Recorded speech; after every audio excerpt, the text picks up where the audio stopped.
నోటితో ఎప్పుడు నీ కడుపున పుట్టిన బిడ్డలను శపించొద్దు. మట్టి కొట్టుకుపోతావురా, నాశనం అయిపోతావురా. మమ్మల్ని ఇట్లా ఏడ్పిస్తున్నావు చూడు, రేపు నిన్ను ఏడ్పించే భార్య రాకపోతే నా పేరే మార్చుకుంటా. ఆడికి ఏడ్పించే భార్య వస్తే నీకెవరు వచ్చినట్టు? ఏడ్పించే భార్య వచ్చినా పర్వాలేదు, భార్యాభర్తలు పొద్దున కొట్లాడుకొని సాయంత్రానికి మంచి అయిపోతారు.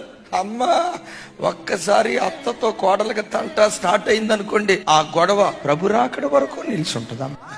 రోజు పిల్లలు వాళ్ళ తలల మీద చేతులుంచి, నా బిడ్డ నాకంటే, నా పూర్వీకుల కంటే, మా వంశంలో ఎవ్వరూ దీవించబడనంతగా తండ్రి, కుమార, పరిశుద్ధాత్మ త్రియేక దేవుని నామం పేరిట నా కుమార్తెలు దీవించబడుదురుగాక, నా కుమారులు దీవించబడుదురుగాక.